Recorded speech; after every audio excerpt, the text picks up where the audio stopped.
Welcome. You're watching New Attitude, and I'm your host, Anastasia Rivers. We're here with Miss Tuwana Nicholas Yes. and Charmin Springer. Yes. They're both from the Waste Management. First, I'd like to for Tuwana to say, give me a little bit of your background, and what's your title with the Waste Management. No problem. My name is Tuwana Albany Nicholas. I'm currently the Interim Executive Director of the Waste Management Authority.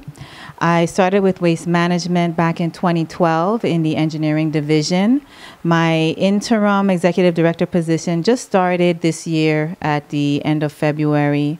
I'm born and raised on the island of St. Croix. I have a bachelor's degree in civil engineering from Syracuse University. I have a master's degree in structural engineering from University of California, Berkeley. I was with Hovenza Refinery for about 11 years. And when they closed down, I had the opportunity to be employed at the Waste Management Authority.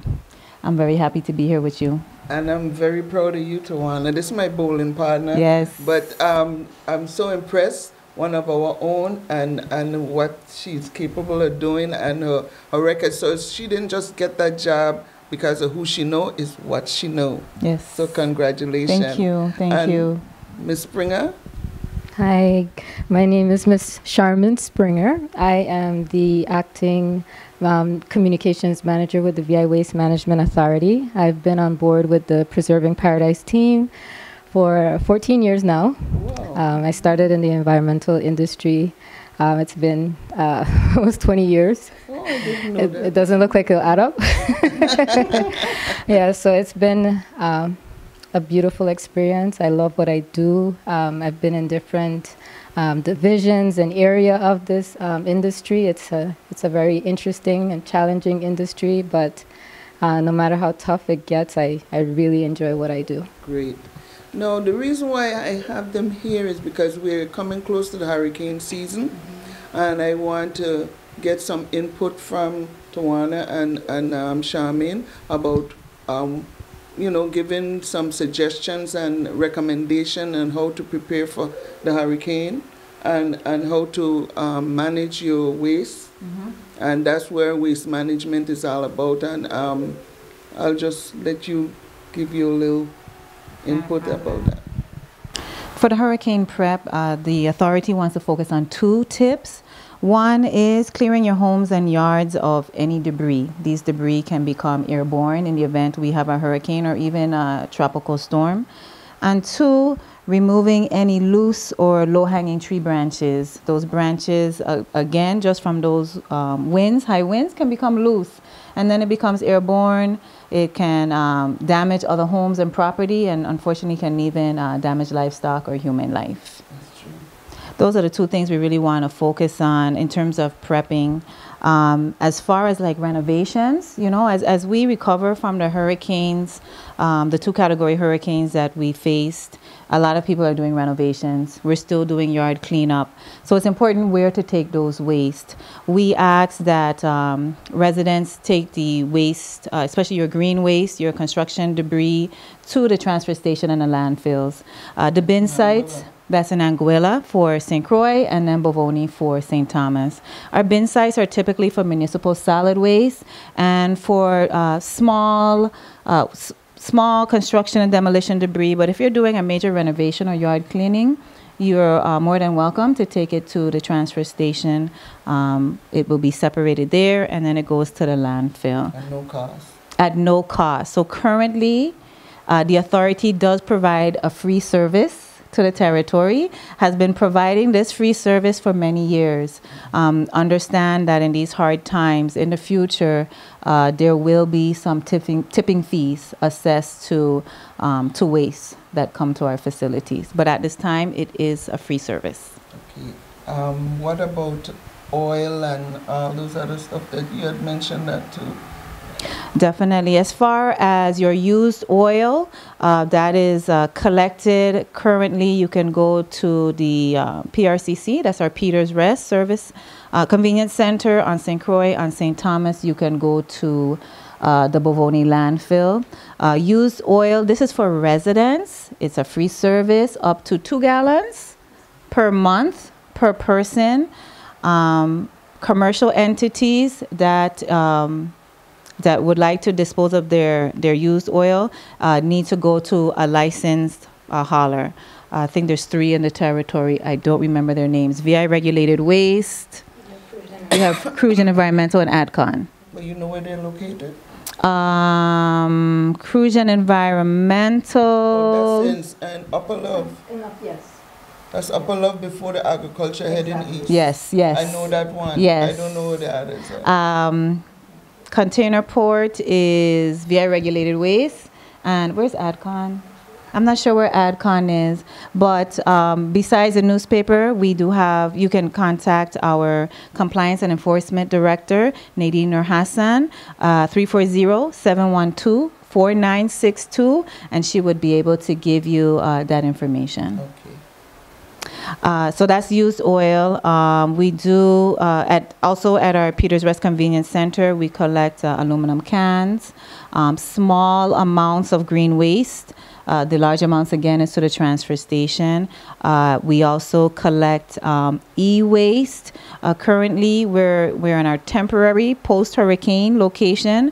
We plan to relocate to Gallows Bay offices where we'll be able to take e-waste and other household hazardous waste. So where you all operating out of right now? Right now, since the hurricanes, our Williams Delight offices was totally destroyed. I saw that. We are located at our treatment plant, which is near the airport, just outside of the Anguilla landfill, and we've been operating there since September last year. We're hoping by the end of this month, we should be relocated to some Gallows Bay offices. Our website will be updated with that information, and we'll definitely issue a press release. Tuwana, you were very informative. I'd like to get Charmin to share some things with us. What would you like to share? I would like to add that I know for the 2 hurricanes that we experienced, there was a little bit of confusion as to who takes what where. And it's important to know beforehand where to take your waste. And you know there will be lots of it. Because you have your internal waste, that's the stuff in your house, things that got wet, damaged. You know, if there was a breach in the building, for example, food waste and so forth. But then you also have the external side, which are things that would include the things around your house that maybe got loose or ended up getting damaged, and unfortunately someone else's waste from someone else's yard, because it's a free-for-all airspace when it comes to hurricanes and storms. Yes. So you may just end up with some things that are not yours and more waste than you anticipated, and of course a lot of green waste. So these different types of waste fall into different categories. You have your bulk waste, which would include your mattress, your couch, anything like that. A dresser, for example, and that's on the inside. You may have some shelves from your garage, things like that. And you also have your white goods. White goods would include your dishwasher, your laundry, your refrigerator, washer, dryer, items like that. Those are large metallic type appliances, more or less. You have your green waste, for example, and green waste would include the yard clippings, branches, leaves, small branches, not a whole coconut tree, for example, if it got rooted out. And we do have questions like that. I have an entire mahogany tree that fell over in my yard. Well, there are certain requirements, which this information you can find on our website as to the requirements for disposal, and this pertains to residents.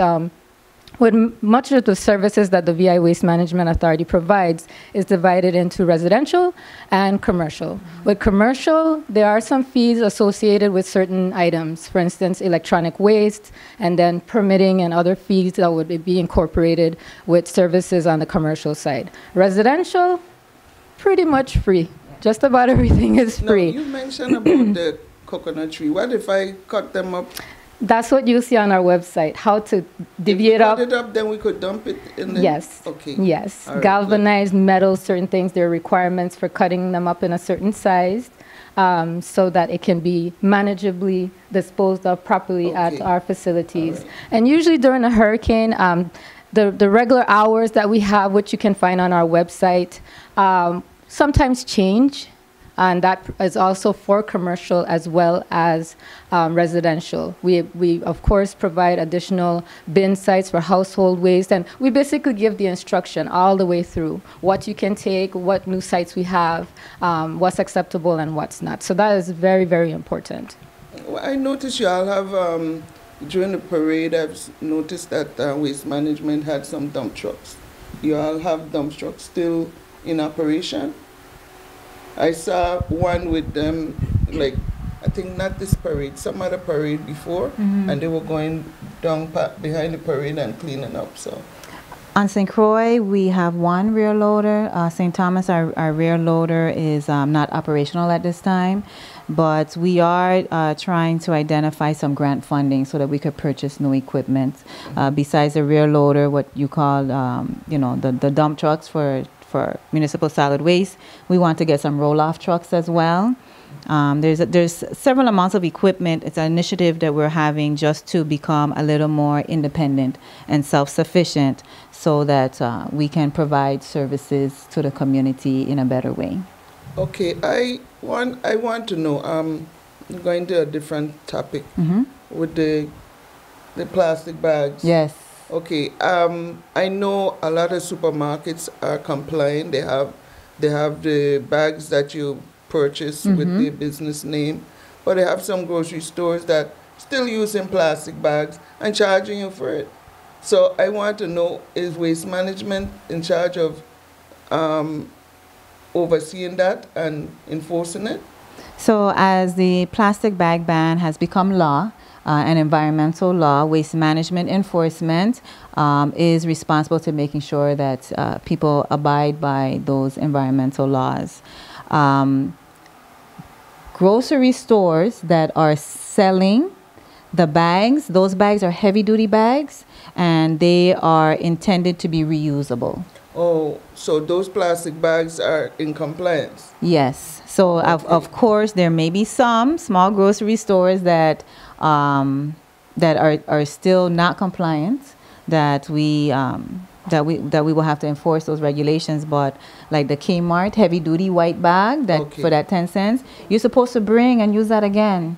Right? So try and, use it again. I said, y'all still got plastic bag and charging me, so no, you see, I'm glad I asked. Yes, so I'm glad I asked. You use those again, bring your own bags. I like to see. I buy so much bags and I forget it in the house. Yes. I'm talking about the colorful ones. Yeah. I ain't calling the grocery store. I ain't giving them no plug. Exactly.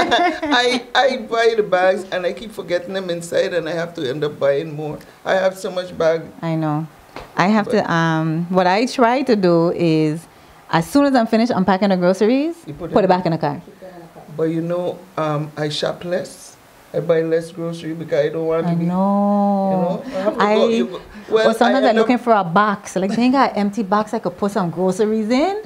But, it's all in the name of protecting our environment. And I'm going to tell you, all the way back in 98, 99, somewhere around there. I went to Canada, and they've been doing that. Yeah. They've been separating, and my father-in-law had the compost in the yard, and they have different bag containers for different stuff, and it's free. But if you don't separate it, they charge you. Okay. So and they drive up there and they pick up your stuff and they go with it. So they've been doing that a while. So yes. So we are a little bit behind, but at least we start. We're getting there. Definitely look at getting there. I know people are anxious to do the source separation.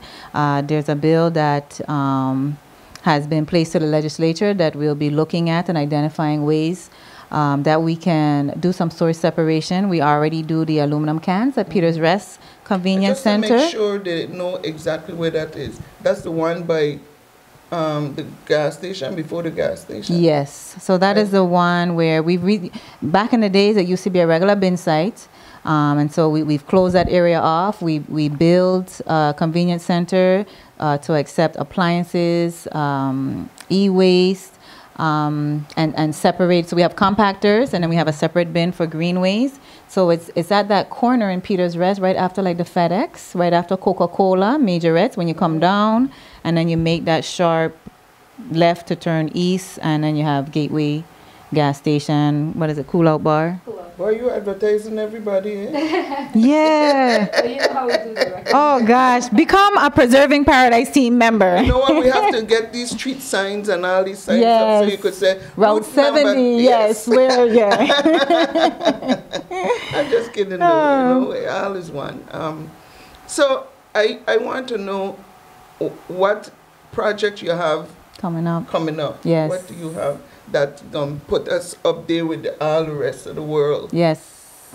So there's one project or projects that is coming up. It's going to be our manned bin sites, or what people know as convenience centers.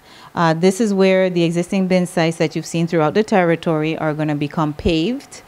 And they're going to have compactors. They're also going to be fenced in. So they'll be looking very similar to the Peters Rest Convenience Center and the Mandal Convenience Centers on St. Thomas.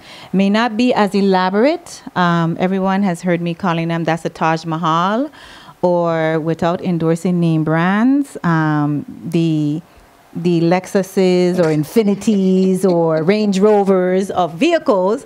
So we'll be looking more like the Camrys and the Civics. Yeah.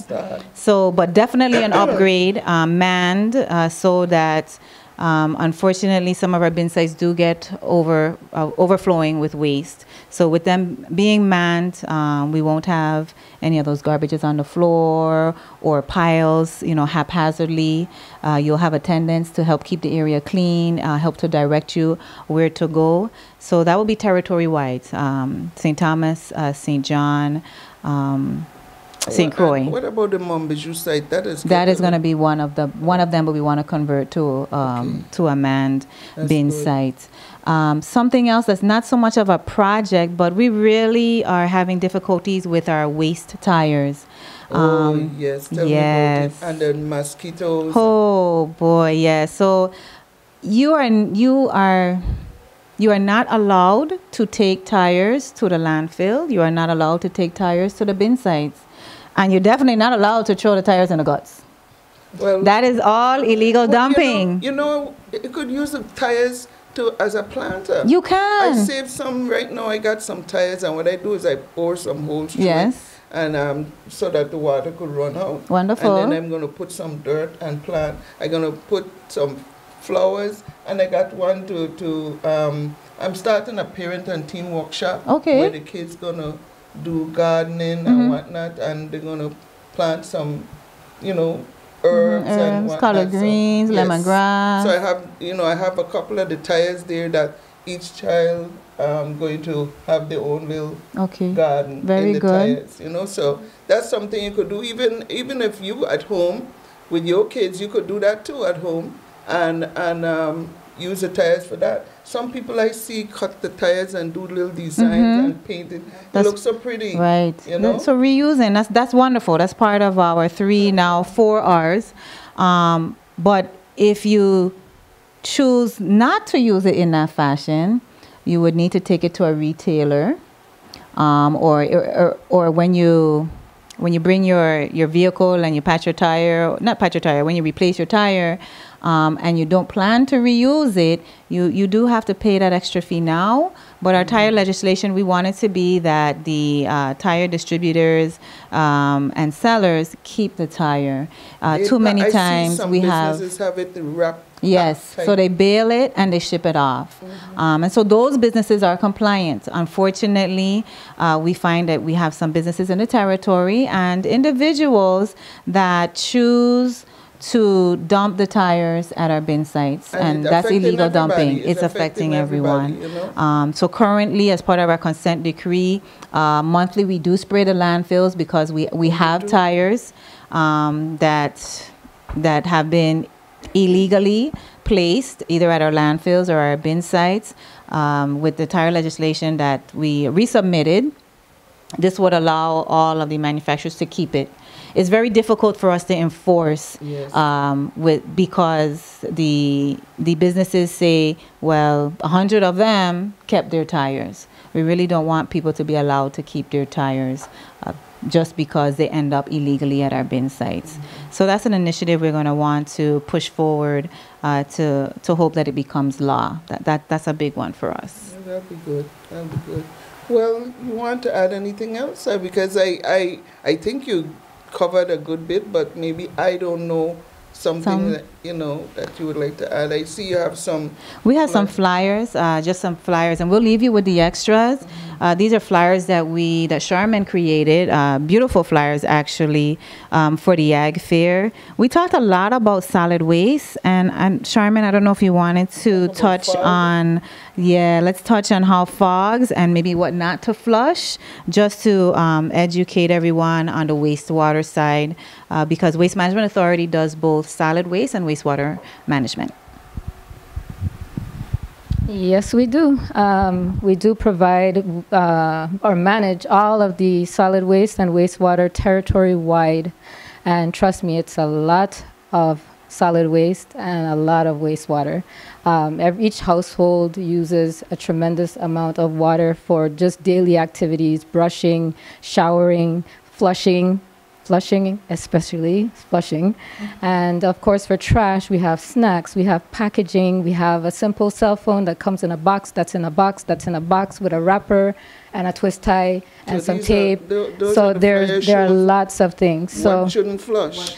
One of the things with we've spoken about the solid waste side, the wastewater side, there are some things that I think residents do, and they don't really know that they're doing something wrong.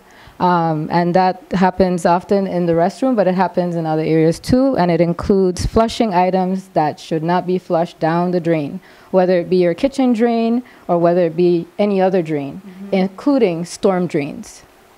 Okay, or manholes or any other opening the waste shouldn't go in.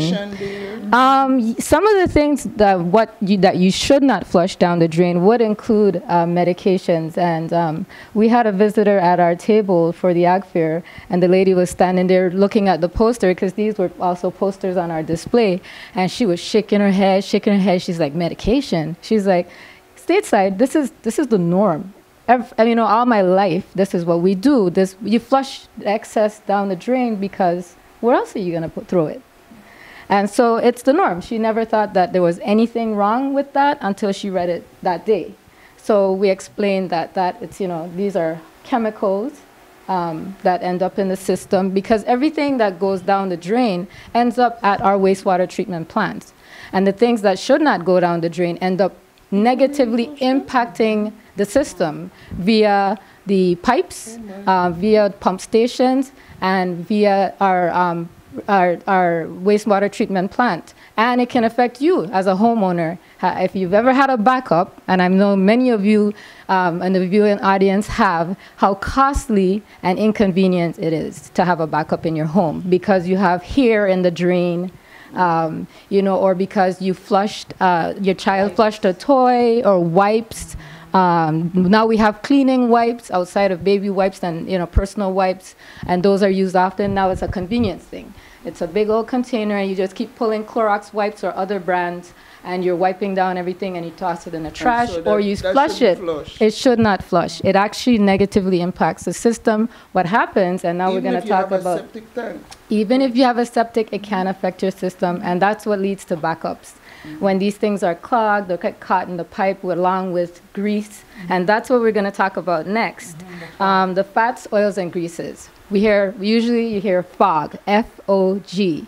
Well, F is for fats, O is for oils, and G is for grease. So fats, oils, and grease. And we know most of us produce fats, oils, and grease because we love to eat.